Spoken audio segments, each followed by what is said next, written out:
कूक फरीदा कूक तू ज्यों राखा ज्वार, जब लग टांडा ना गिरे तब लग कूक पुकार।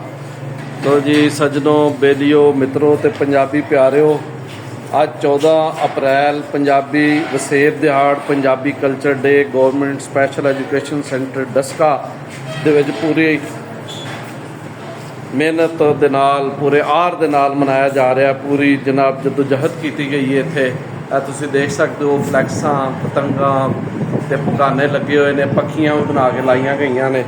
ਇਹ ਡਿਸਪਲੇਸ ਦੇ ਵਿੱਚ ਚੀਜ਼ਾਂ ਨੇ, ਚਰਖਾ ਦੇਖ ਸਕਦੇ ਹੋ। ਇਹ ਸਾਡੇ ਦਾਣੇ ਨੇ, ਜਿਹਦੇ ਘਰ ਦਾਣੇ ਉਹਦੇ ਕਮਲੇ ਵੀ ਸਿਆਣੇ, ਜਿਹਦੇ ਘਰ ਦਾਣੇ ਉਹਦੇ ਕਮਲੇ ਵੀ ਸਿਆਣੇ। ਇਹ ਡਿਸਪਲੇ ਦੇ ਵਿੱਚ ਤੁਸੀਂ ਵੇਖ ਸਕਦੇ ਹੋ।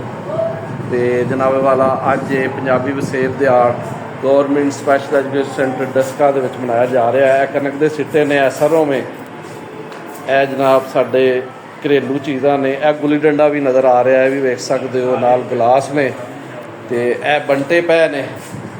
ਇਹ ਚਰਖਾ ਮੌਜੂਦ ਹੈ, ਬਹੁਤ ਖੂਬਸੂਰਤ, ਬਹੁਤ ਖੂਬਸੂਰਤ, ਬਹੁਤ ਵਧੀਆ।